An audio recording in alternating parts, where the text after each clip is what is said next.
Hey YouTube, Ethan here. Today we're going to look at cooling with gases and oxygen not included. In the previous video, we took a look at cooling with the most common liquids that you'll find around your asteroid in the game. We ranked these liquids from best to worst using the experiment that you see on screen. The experiment involved cooling a chamber full of petroleum as quickly as possible against all of the other liquids involved. This ranged from polluted water to regular water, ethanol, crude oil, nectar, and of course supercoolant. It's no surprise that supercoolant, judging by its name, won the competition and is obviously the #1 substance for cooling in the entire game. If you're new to cooling, you'll definitely want to check out that video so you can see which liquid is the most viable for your cooling methods if you don't have access to supercoolant. However, in this video, we're going to answer the question, can we cool with gases in the same way that we cool with liquids? Is it viable for your colony, and does it even make sense to begin with? We're going to compare using the thermal aqua tuner to the thermal regulator and see how they stack up to one another. We'll take a look at the properties of hydrogen gas, natural gas, sour gas, oxygen, steam, polluted oxygen, chlorine gas, and carbon dioxide.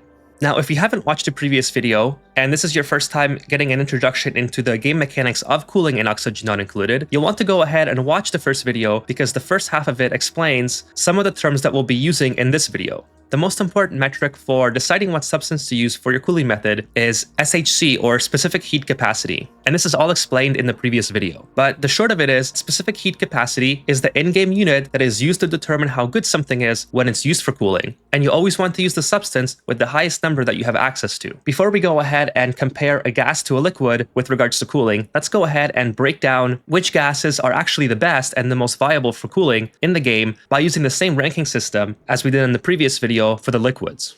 We're going to use the exact same chart that we used in the last video, where we rank all of the gases by their specific heat capacity. Thermal conductivity is largely irrelevant for this video, but I've included the metric anyways, and I've replaced freezing point and vaporization point with condensation point, because obviously these gases are already in their vaporized state. So COP represents their condensation point of the gas. This is very important because there are some gases that you might want to use for cooling because of their specific heat capacity, but they're just not viable, and you'll see why in just a second. Steam comes in at #1, and it has a specific heat capacity of 4.179. This is by far the highest specific heat capacity of any gas and oxygen not included that is commonly found around your asteroid. The obvious downside to the steam is that it condenses back into water at 99 degrees Celsius and lower. So this doesn't make it viable at all for cooling around your base or your colony, where you want to keep the temperature at a reasonable level so you can grow crops and your duplicants don't get overheated. However, this does make steam extremely useful for cooling something like a large industrial brick, where you're trying to throw many heat-producing buildings into one area that you'd otherwise have to cool with liquid pipes, where the steam can then collect all that heat, which would get deleted by steam turbines. On a much smaller scale, steam is used for cooling aqua tuners in the classic thermal aqua tuner and steam turbine combo. So long story short, steam is actually very good at cooling as long as you're using it within its temperature range before it becomes water again. The #2 ranked gas is hydrogen, which comes in with a specific heat capacity of 2.4. This is a condensation point of -252 degrees, by far the lowest of any of the gases that we're going to talk about today. However, we'll come to find out that the 2.4 specific heat capacity of the hydrogen actually makes it quite viable for cooling in niche scenarios throughout your asteroid. Natural gas comes in next at a specific heat capacity of 2.19. From this point, it becomes sort of trivial. Sour gas comes in at #4 at 1.89, oxygen at essentially 1.0, polluted oxygen is ranked right there with oxygen at essentially 1.0 as well, although if we keep going down the decimal spaces, it's technically higher. Chlorine gas at 0.48, and carbon dioxide at 0.84. Probably never realistically try to use chlorine gas or carbon dioxide for any sort of cooling anyways, unless it's for a particular plant that you're trying to grow. Just for comparison, I've included crude oil in this at the very bottom of the list, so we can compare the worst liquid that's used for cooling, that's most commonly found on your asteroid, against all of the other gases. Crude oil has a specific heat capacity of 1.69, but as you'll see in just a second, it is substantially better at cooling than hydrogen is. How could that be if the specific heat capacity is significantly lower than that of hydrogen? Well, we're going to see in just a second in a simulation where we're going to compare crude oil to hydrogen in the exact same scenario that we compared all the liquids in the previous video. But to give you a spoiler ahead of time, the reason why the crude oil is significantly better than the hydrogen is because of the density of the cooling that the crude oil is able to do versus the hydrogen. This is because gas pipes can only hold 1 kilogram of gas versus liquid pipes that can hold 10 kilograms of liquid. So when you run the worst liquid that you can for cooling versus the best gas that you can for cooling, you're essentially running 10 times more of that liquid, which is always going to win out strictly based on the density of the mass that's involved. So let's go ahead and run the simulation and prove this in a real-world game situation.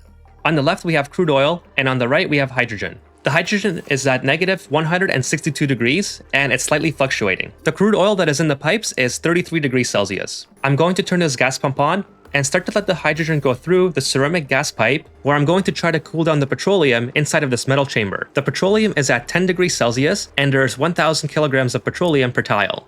The radiant gas pipe is made of gold amalgam, and the insulated pipe is made of ceramic. Once the hydrogen is filled up entirely in this loop, it's going to go through the thermal regulator, which I've added a little bit of crude oil to, in order to keep this from overheating for the purposes of this demonstration. As we can see, the hydrogen enters the gas pipe at around minus 120 degrees Celsius, and it's leaving at minus 10 degrees Celsius. So let's turn on the thermal regulator, and you can see that the petroleum has slightly started to decrease in temperature. It started at 10 degrees, and now it's at 8.7. So let's turn on the thermal regulator. In just a few seconds, the petroleum that is being cooled by the crude oil has dropped from 50.5 degrees Celsius to 47 degrees Celsius. We've barely been a half cycle, and the petroleum that is being cooled by the crude oil is already at 40 degrees Celsius, while the petroleum that is being cooled by the hydrogen gas is only at 8.3. And remember, we started at 10 degrees Celsius on this petroleum. And that's not to mention that the thermal regulator is on the brink of overheating, while it's barely made any significant dent in the cooling of the petroleum. So we're going to pause the simulation and just take a look at what we talked about on the chart earlier. As you can see, the hydrogen gas inside of this cooling loop is only filled to a maximum of 1,000 grams. This is in contrast to the 10 kilograms of crude oil that is filling each pipe on the liquid side. So despite the significantly lower specific heat capacity that the crude oil has, it has 10 times more cooling potential than the hydrogen, simply because of the mass that it's able to carry inside of the liquid pipes. So based on this simulation alone, it is quite evident that the thermal aquatuner completely outshines the thermal regulator, and there's almost no comparison between the two whatsoever, which is quite a shame because I kind of like how the thermal regulator looks, and I wish I could use this in my base more often, but I just find it to be a completely unviable solution when I can go ahead and build a thermal aquatuner instead. So does this mean that cooling with gases is completely unviable within your colony? Well, not quite. Let's go through a real-world example that you can build within your base that will allow you to perform some amount of cooling with gases. A perfect example of this is a SPOM setup. If you don't know how to build a SPOM or what it is, go check out my SPOM video, and that gives you the gist of how to build something like this and how it works. I'm using this building to produce oxygen for my colony. The oxygen that is being recovered from the SPOM comes out at a very hot 90 degrees Celsius. But before I send it into my base, I'm cooling it with this tank of polluted water that is being cooled by none other than a thermal aquatuner. This thermal aquatuner is constantly cooling this tank of polluted water, which then cools the oxygen that is traveling through it. The SPOM, coupled with a cooling method, is the perfect combination and an example of how you can use a gas in order to keep your colony cool, to allow your crops to grow, and to allow your duplicants to work efficiently. By cooling the oxygen before it comes into your main base, it's going to allow you to keep most of your colony within a reasonable temperature. If you're constantly pumping in gases to your living quarters that is cooler than the gases that are existing, it's going to over time provide minimal amounts of cooling and stabilize the temperature of your base. Of course, the major exception to this is any sort of industrial machinery that you may have within your living quarters, such as a kitchen. A kitchen is going to produce an immense amount of heat, and it's going to need supplementary cooling if it's going to be directly inside of your living quarters. And I'm cooling this kitchen with very minimal amounts of water that is coming from my cold water storage basin. In fact, you can see that the kitchen is actually cooler than areas right outside the kitchen with very minimal water that is being applied to it. Which again, just goes to show how much more powerful water or any sort of liquid is for cooling than oxygen or any type of gas. So a cooling method like this is certainly a way to stabilize the temperature of your base, but you're still going to need supplementary cooling for certain parts of it where you're going to have major heat producers. Steam, like we talked about at the beginning, can be used for an industrial brick, such as seen here, where I'm collecting all of the very hot liquids in this chamber that's heating up the steam, where the heat is then deleted by the steam turbine. Obviously, this industrial brick, because its sandbox mode is not functioning right now, but if you want to see my video on how this is built and how it works at full capacity, you can go ahead and look that up on my channel, or click the link in the top right. But we also talked about the steam turbine aquatuner combo that is commonly used for taming volcanoes, or just cooling in general, such as this steam turbine aquatuner combo that is being used for my SPOM and my main water chamber. So this is one method where you can use steam in a very high heat environment. The steam will only work if you're applying enough heat to it that's going to allow the steam turbines to run. Otherwise, it will just condense back into water and not perform any cooling at all. Although you have to be very careful with this because you have to be very particular in your choice of metals that you're going to use in a situation like this. Remember that the heat from the steam is only going to be deleted by the steam turbines at 125 degrees Celsius, which is why why this industrial brick right now is not working at capacity, because the steam is right below 125 degrees. So you're not going to want to use metals that are going to allow the buildings to melt at that temperature range. Likewise, hydrogen gas can be great for cooling in a situation where you're running radiant liquid pipes through it to provide supplementary cooling to atmospheres that are enclosed. And a case in point is this steam turbine room. This steam turbine room is extremely cold, despite the fact that the heavy wall conductive joint plate is radiating a large amount of heat into it. The heavy wall conductive joint plate is understandably the same temperature as the steam inside of the steam room. However, the steam turbines, despite running at 50% capacity or just below it, are still maintaining a very respectable single-digit degrees Celsius temperature range.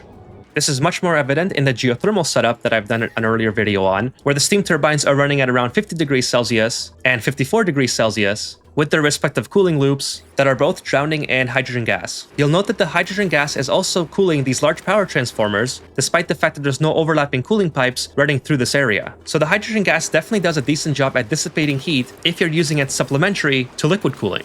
The last example, and probably the most viable when it comes to cooling with gases, is the anti-entropy thermal nullifier, or the AETN. The entire point of the AETN is to cool the gases that are surrounding it.